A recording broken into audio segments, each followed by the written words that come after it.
Hello दोस्तों, welcome back. आज की मूवी बहुत जबरदस्त है। पॉलिटिक्स क्या होता है और वो किस हद तक जा सकता है, ये इस मूवी से पता चलता है। ये सच्ची घटना पे आधारित है, तो इस वीडियो को एंड तक देखना। वीडियो शुरू करने के पहले हमारे आज के गोल्ड मेंबर गुलशन और राज मंडल जी को बहुत बहुत थैंक्स। कहानी 1967 के कोरिया की है। एक आदमी चैंग से कहता है, मेरे पास 3 मुर्गियां और 2 मुर्गे थे, मगर बड़े होने के बावजूद मुर्गियां अंडे ही नहीं दे रही थी। उनके अंडे खाना मानो मेरा सपना बन गया। मुझे कुछ शक हुआ और मैंने उन पे नजर रखी, तो मुझे पता चला मेरा पड़ोसी रोज सुबह आके अंडे चुराता था। चैंग उससे कहता है, तुम्हें तो पुलिस के पास जाना चाहिए था। वो आदमी कहता है, उसका कुछ फायदा नहीं होता, क्योंकि मेरा पड़ोसी पुलिस चीफ का रिश्तेदार है। पुलिस मुझे ही डांटेगी। तो अब चैंग उस आदमी को एक लाल धागा देता है और उससे कहता है, ये धागा अपनी सब मुर्गियों के पैर पे बांध दो और उसमें से एक मुर्गी रात को छुपके से अपने पड़ोसी के पिंजड़े में जाके रखो। दूसरे दिन पुलिस के पास न जाकर गांव वालों को जमा करो और उन्हें बताना तुम्हारा पड़ोसी तुम्हारी मुर्गियां चोरी करता है। सबूत के तौर पे वो लाल धागा दिखाना जो तुमने अपनी सब मुर्गियों के पैर पे बांधा है। इतनी बेइज्जती के बाद वो तुम्हारी मुर्गियों के अंडे चुराना भूल जाएगा। कुछ बीमारियों का इलाज जालिम ही होता है।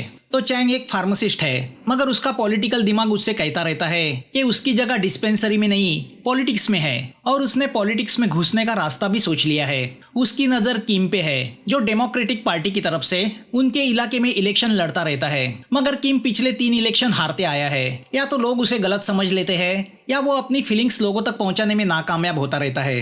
अभी देश पे रिपब्लिकन पार्टी का प्रेसिडेंट राज कर रहा है, जो कैपिटलिस्ट विचारधाराओं को सपोर्ट करता है। चैंग किम का प्रॉब्लम जान चुका है, तो वो किम को एक लेटर लिखता है और लेटर के साथ एनवलप में एक फूल डाल देता है। फिर अगले दिन वो किम के ऑफिस चला जाता है। किम ऑफिस में नहीं होता, तो वो रात तक उसका इंतजार करता है। रात को किम जैसे ही अपने असिस्टेंट के साथ ऑफिस आता है, चैंग उससे कहता है, तुम पुराने दाव पेचों से इलेक्शन नहीं जीत सकते। इस तरह अगला इलेक्शन भी तुम हार जाओगे।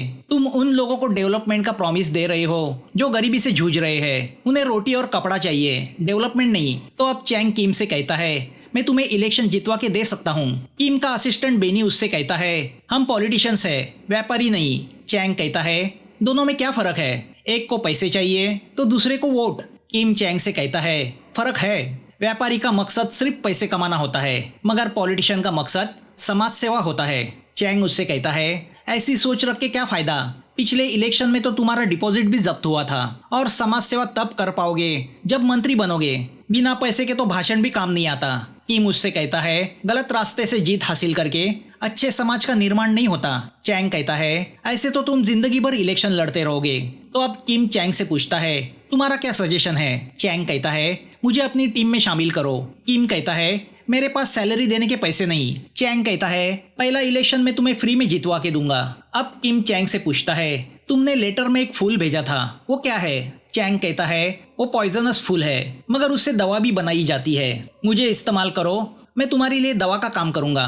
तो अब चैंग के दाव पेचों को फॉलो करते हुए किम अगले 2 इलेक्शन जीतता है। अब ऑपोजिशन पार्टी यानी रिपब्लिकन पार्टी तीसरे इलेक्शन में किम के सामने एक्सपीरियंस कैंडिडेट बायोंग को खड़ा करती है। किम धड़ाके से अपने इलेक्शन कैंपेन शुरू करता है। वो अपने प्रचार में लोगों से कहता है कि अब इस देश का प्रेसिडेंट बदलने का वक्त आया है। यहाँ चैंग की वाइफ नाराज है कि वो इतने सालों से किम के साथ काम कर रहा है, मगर उन्हें क्या मिला? ना ढंग की सैलरी, ना कोई पोस्ट। यहाँ इलेक्शन को लेके प्रेसिडेंट पार्क टेंशन में है, क्योंकि उसका कैंडिडेट बायोंग जिस जेवोलो जिले से इलेक्शन लड़ रहा है वो उसके लिए बहुत इंपॉर्टेंट है। बाकी के मंत्री इस बात से लापरवाह है कि इलेक्शन तो बायोंग ही जीतेगा, जिसमें रिपब्लिकन पार्टी का चीफ ऑफिसर योंग भी शामिल है। मगर पार्टी के सेक्रेटरी होमिन का मानना है कि अगर इलेक्शन हार गए तो अगला प्रेसिडेंट डेमोक्रेटिक पार्टी का होगा। तो एक मंत्री का सजेशन है कि जेवोले जिले के लोग गरीब है, तो अगर उनमें पैसे और ज़रूरत की चीज़ें बांटी जाए तो वहाँ की पब्लिक की नज़र में हमारी इमेज अच्छी बनेगी। हमारे पास पैसे की कमी नहीं, मगर इस मामले में डेमोक्रेटिक पार्टी हमसे मुकाबला नहीं कर सकती। प्रेसिडेंट पार्क का मानना है कि किम जैसे छोटे कैंडिडेट को हराने के लिए इतना पैसा खर्चा करने की जरूरत नहीं। योंग का मानना है कि किम को हराना ही पड़ेगा, क्योंकि अगर वो सांसद बन गया तो सरदर्द बन जाएगा। अब पार्क जेवोली जिले के मोक्पो शहर में अपनी सभा रखता है, जो किम का चुनाव क्षेत्र है। वो लोगों से दरखास्त करता है कि उनकी पार्टी के कैंडिडेट बायोंग को ही वोट दे।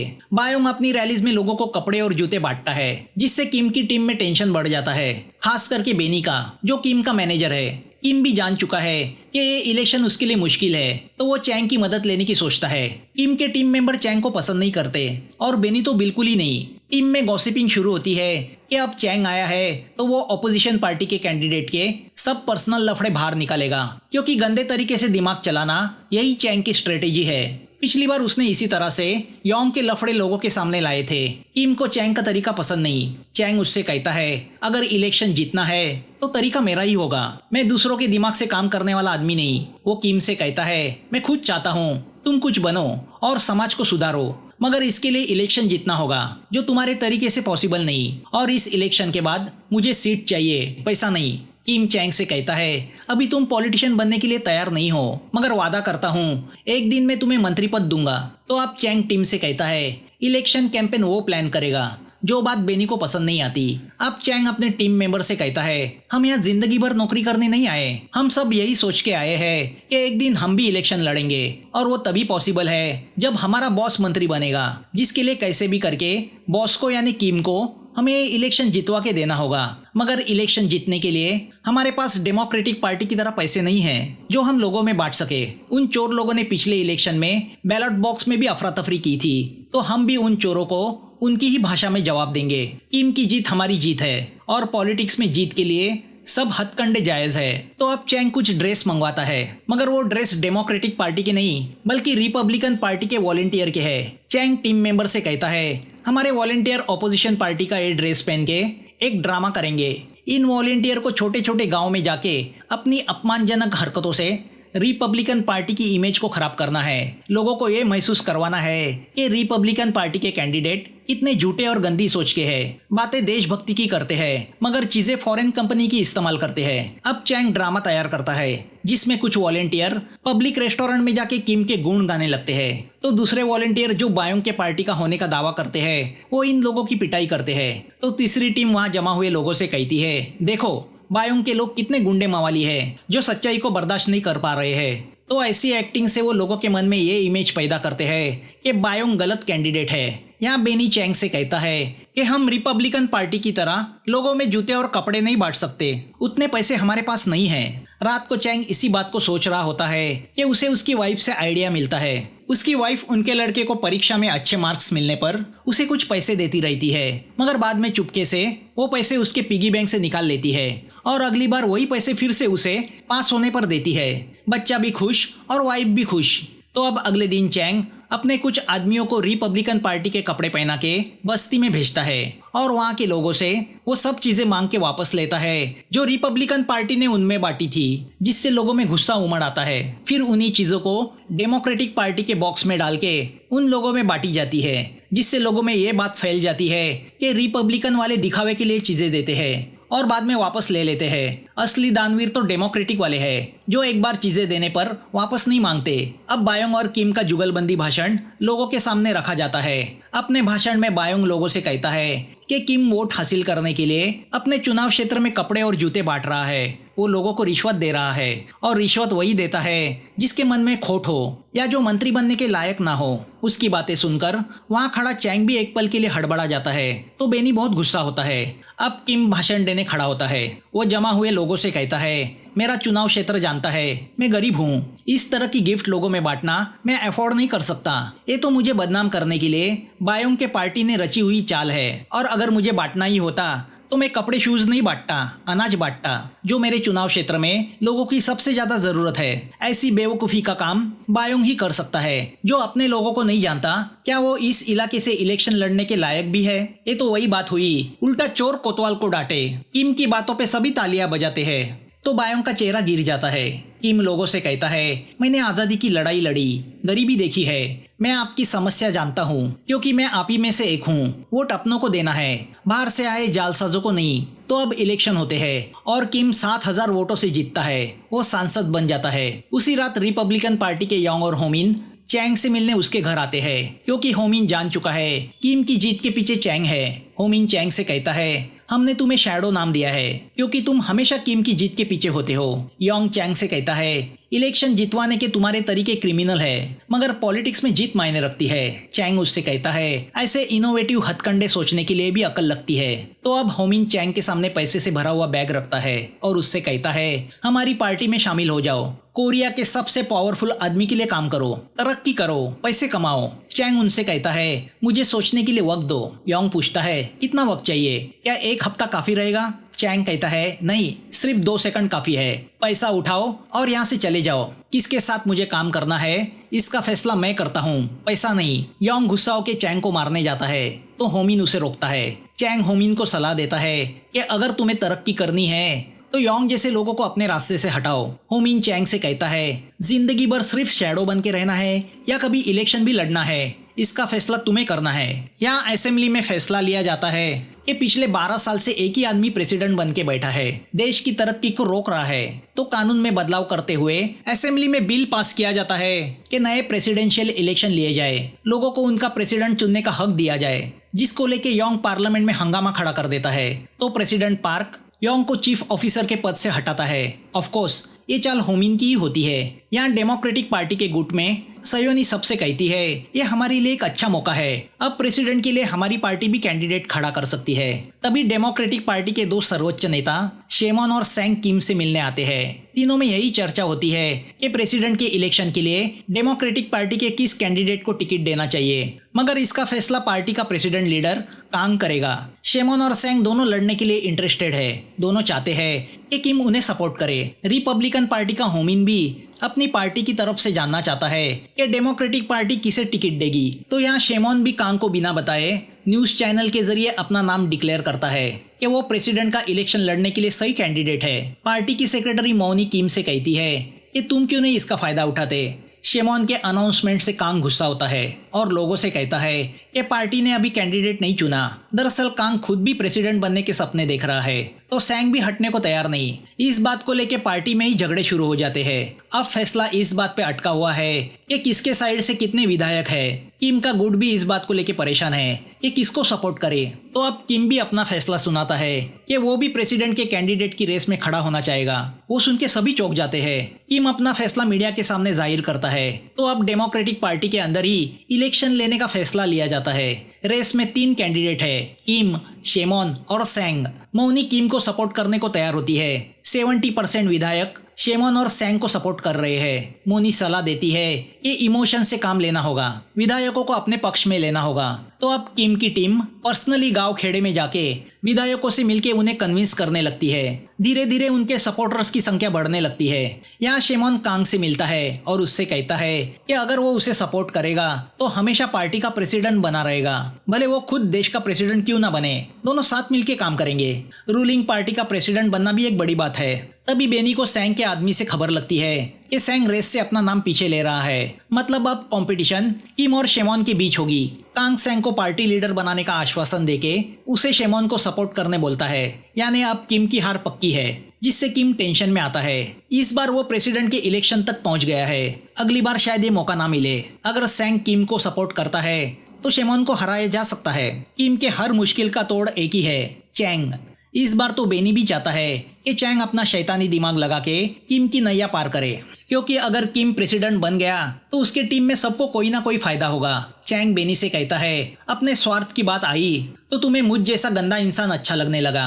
रात को चैंग किम को उनके फेवरेट रेस्टोरेंट बुलाता है और उससे कहता है कि वो ऐसी चाल चलने जा रहा है जो सबको चौंका देगी, क्योंकि वो चाहता है कि किम प्रेसिडेंट का इलेक्शन लड़े, मगर पहले अपने पार्टी के अंदर के दुश्मनों से तो जीते। चैंग किम से इसके बदले इलेक्शन का टिकट चाहता है, वो शैडो बन के नहीं रहना चाहता। किम तैयार होता है।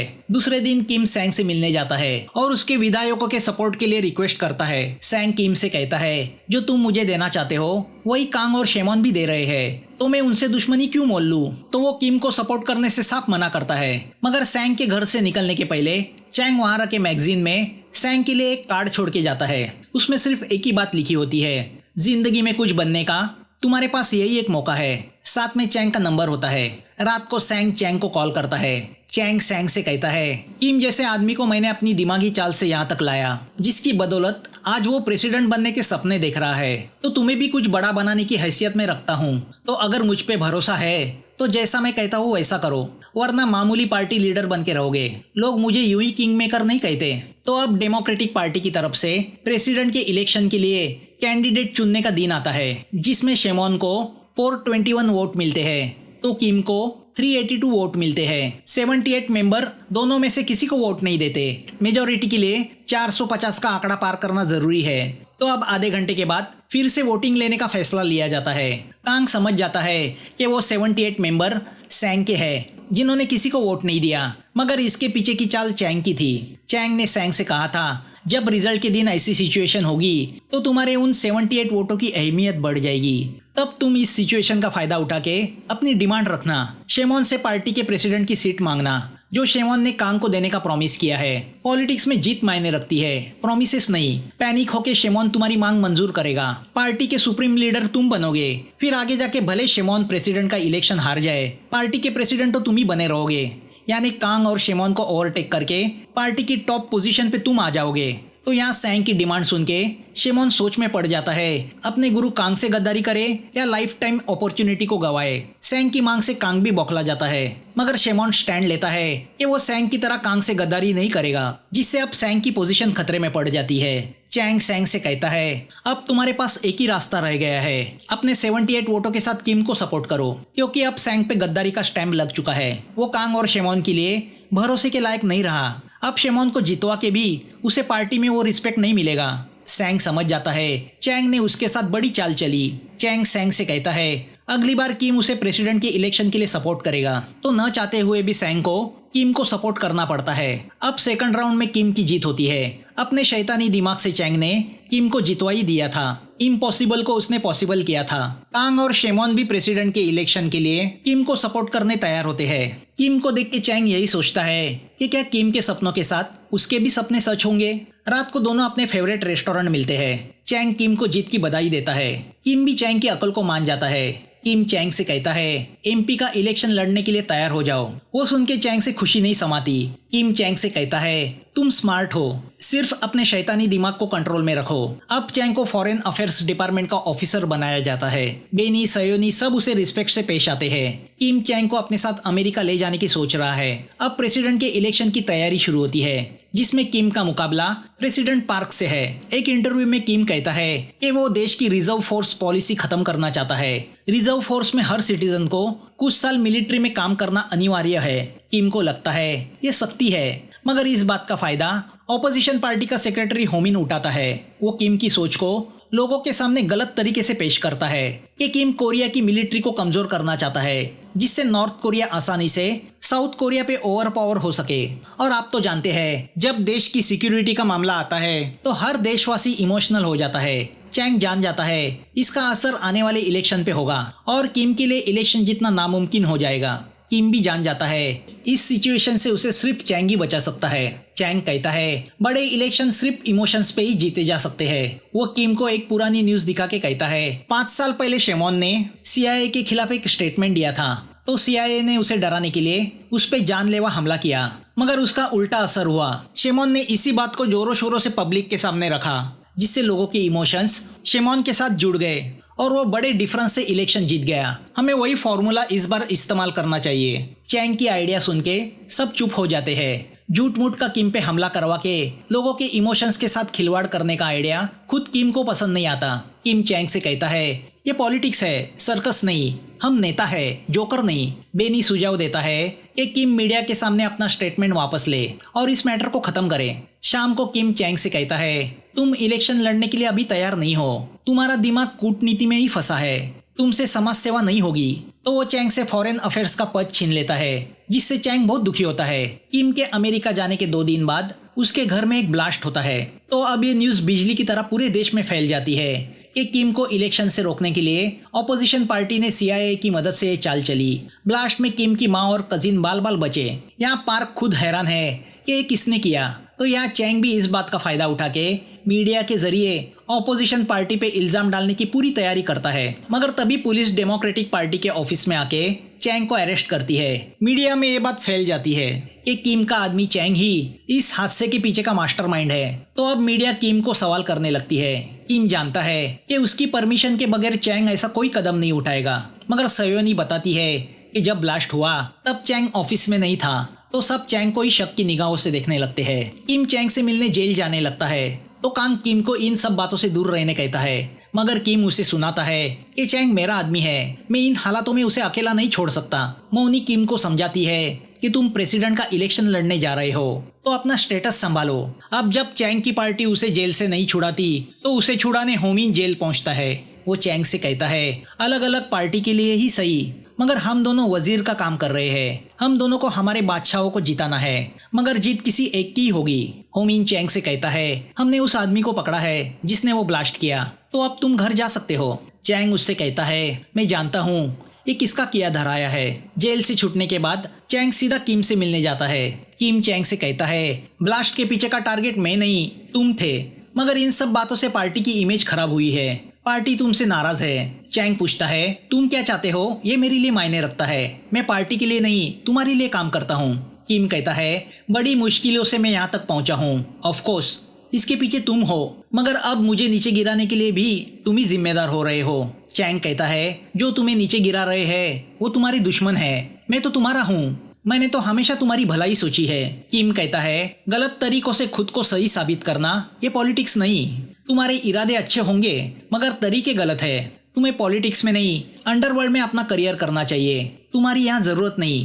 किम का जवाब सुन के चैंग बहुत दुखी होता है। अब किम सीधा चैंग से पूछता है क्या मेरे घर में तुमने ब्लास्ट करवाया। चैंग समझ जाता है विश्वास टूट चुका है। वो झूठ कहता है हाँ मैंने तुम्हारे घर में ब्लास्ट किया क्योंकि मैं क्रिमिनल हूँ। किम चैंग से कहता है हमारा रिश्ता यहीं पे खत्म होता है। अब किम प्रेसिडेंट के इलेक्शन के लिए रैलीज शुरू करता है। वो जोरों शोरों से भाषण देने लगता है। लोगों में किम की बढ़ती लोकप्रियता देख के पार्क बहुत गुस्सा होता है, वो फिर से प्रेसिडेंट बनना चाहता है। तो यहाँ किम प्रेस कॉन्फ्रेंस में बताता है कि लोग पार्क की तानाशाही से उकता गए हैं, उन्हें नया लीडर चाहिए। तो दूसरी ओर होमिन पार्क से कहता है तुम्हारा चुनाव क्षेत्र ग्यानसोंग किम के चुनाव क्षेत्र जेओलो से बड़ा है, इन दोनों जिलों को आपस में लड़ाओ, जिस तरह जातीयवाद होता है उस तरह प्रांतीयवाद निर्माण करो, इस तरह के बैनर लगाओ कि पार्क यानी तुम सिर्फ अपने चुनाव क्षेत्र का विकास चाहता है तो जेओलो के लोग ग्यानसोंग में बनने वाली चीजों का बहिष्कार कर रहे हैं। इस तरह के बैनर धीरे धीरे पूरे देश में लगने चाहिए। पब्लिक को लगेगा किम प्रांतीयवाद खड़ा करके इलेक्शन जीतना चाहता है, पूरा देश जेओलो के खिलाफ हो जाएगा यानी किम के खिलाफ हो जाएगा। यहाँ पता चलता है इस कूटनीति के पीछे चैंग का ही दिमाग है, जो अब होमिन के साथ मिला है। नकली लोगों को खड़ा करके किम के प्रांतीयवाद को बड़ा चढ़ा के बताया जाता है। चैंग कहता है कूटनीति हमेशा काम आती है। तो पार्क अपने भाषण में यही कहता है कि अगर ग्यानसोंग जिले का कैंडिडेट प्रेसिडेंट नहीं बना तो ग्यानसोंग की ही नहीं सियोल, बुसान, इंचोन पूरे देश की तरक्की रुक जाएगी, क्योंकि किम सिर्फ अपने निर्वाचन क्षेत्र की सोचता है, देश की नहीं। वो प्रांतीयवाद बढ़ा रहा है। बेनी समझ जाता है ये चैंग का दिमाग है, मगर किम बेनी से कहता है हम शांति से इलेक्शन लड़ेंगे। यहाँ रिपब्लिकन पार्टी के जरिए पेपर में न्यूज़ छपवाई जाती है कि किम उसके जिले में इन्वेस्टमेंट करने में ज़्यादा इंटरेस्टेड है। तो अब पूरे देश में जेओलो के प्रोडक्ट पे बॉयकॉट करने की मांग जोर पकड़ लेती है। चैंग होमिन से कहता है जनता सांड की तरह होती है, उसे बस लाल कपड़ा दिखाओ, फिर वो उसी को टक्कर मारती रहती है। तो अब जनता में किम के खिलाफ आंदोलन शुरू होता है कि वो देश के टुकड़े करने की सोच रखता है। चैंग को दुख है कि इलेक्शन जीतने के लिए उसने अपने ही देश के लोगों में झगड़ा लगा दिया। होमिन कहता है अब कोरिया में कोई कोरियन नहीं रहा, सब अपने अपने प्रांत के लिए लड़ रहे हैं। डिवाइड एंड रूल बहुत प्रभावी मंत्र है। किम जनता की नज़र में विलन बन जाता है। अगले दिन इलेक्शन है। रात को चैंग को नींद नहीं आती। किम के खिलाफ चली हुई गंदी चाल उसे सोने नहीं दे रही। वो मन में यही सोचता है कि इसके बावजूद किम की जीत हो। यहाँ किम को भी नींद नहीं आ रही। वो उस फूल को देख रहा है जो पहली मुलाकात में चैंग ने उसे लेटर के जरिए भेजा था, जिसे वो दवा समझ के पी गया था, वो जहर बन चुकी थी। अब इलेक्शन होते हैं। पार्क भारी वोटों से जीत हासिल करता है और फिर से प्रेसिडेंट बन जाता है। किम मीडिया के सामने कहता है कि शायद लोग बदलाव नहीं चाहते, अपनी तकदीर का फैसला उन्होंने खुद किया है, मगर मैं मरते दम तक लोगों का प्रतिनिधित्व करता रहूंगा। यहाँ होमिन पैसे से भरा हुआ बैग चैंग को देता है और उससे कहता है पार्क उसे रिपब्लिकन पार्टी की तरफ से इलेक्शन का टिकट देना चाहता है। चैंग होमिन से कहता है ऐसे लोगों के लिए क्या इलेक्शन लड़ना जो अच्छे नेता की पहचान नहीं कर सकते। होमिन कहता है तुम्हें तो सिर्फ पार्टी बदलनी है, काम तो वही करना है, मंत्री बनने की अपॉर्चुनिटी सबको नहीं मिलती। चैंग कहता है मैं जान चुका हूँ, मैं पॉलिटिशियन नहीं बन सकता। होमिन चैंग से कहता है मैं तुम्हारे साथ काम करना चाहता हूँ, तुम मेरे गुरु हो। अब चैंग होमिन से पूछता है वो तुम ही हो ना जिसने किम के घर में ब्लास्ट किया था ताकि मुझे किम की नज़र में गिरा के अपने साथ शामिल कर सको। तुम्हारा प्लान अच्छा था। चैंग पैसे लेके वहाँ से निकल जाता है। वो जान चुका है वो तो सिर्फ एक शैडो है। अब 17 साल गुजरते हैं। एक दिन किम उसी रेस्टोरेंट में जाता है जहाँ वो चैंग से मिला करता था। आज भी चैंग उसकी वहाँ राह देख रहा है। पिछले 17 सालों में किम के साथ बहुत कुछ हो चुका है। वो एक भी इलेक्शन नहीं जीता, उसे किडनैप तक किया गया था, यहाँ तक कि उसे जेल भी हुई थी। चैंग किम से कहता है पिछले इलेक्शन में प्रेसिडेंट ने मुझसे मदद ली थी। किम उससे कहता है काश वक्त वही 17 साल पीछे चला जाता। तो अब चैंग किम को वही मुर्गी की कहानी सुनाता है। मेरे पास कुछ मुर्गियाँ थी। एक दिन उन्होंने अंडे देना बंद किया तो मुझे पता चला दरअसल मेरा पड़ोसी उन अंडों को चोरी करता है। तो मैंने ये बात पुलिस को बताई, मगर बदकिस्मती से मेरा पड़ोसी पुलिस वाले का रिश्तेदार निकला तो उसने उसे सजा नहीं दी। ऐसी सिचुएशन में तुम क्या करते? किम कहता है अगले दिन से मैं खुद मेरे पड़ोसी को अंडे दूंगा और उसे सॉरी कहूंगा। अगर उसमें जरा भी जमीर होगा तो वो चोरी करना बंद करेगा। चैंग पूछता है अगर उसमें जमीर नहीं हुआ तो? किम कहता है तो मैं तुम्हारी मदद लूंगा। जवाब सुन के चैंग की आंखें भर आती है। वो किम से कहता है मगर तुम्हें तो मेरा तरीका पसंद नहीं। किम कहता है हाँ, मगर लोगों का जमीर भी तो मर चुका है। जाहिर है चैंग फिर से अपने दोस्त को इलेक्शन जितवाने के लिए उसके पीछे शैडो बन के खड़ा हो जाता है और पहली बार 1997 में किम रूलिंग पार्टी को इलेक्शन में हरा के प्रेसिडेंट बन जाता है। मगर चैंग उसकी जीत में शामिल नहीं होता क्योंकि वो जानता है वो प्रोफेशनल किंग मेकर है, मामूली पॉलिटिशियन नहीं। दोस्तों, मेरी मेहनत के बदले मैं आपसे बस यही रिक्वेस्ट करूंगा कि आप इस चैनल को सब्सक्राइब करें, लाइक करें, इस वीडियो को शेयर करें ताकि हमारा हौसला और बढ़े। तो फिर मिलेंगे नए वीडियो के साथ। Thanks for watching.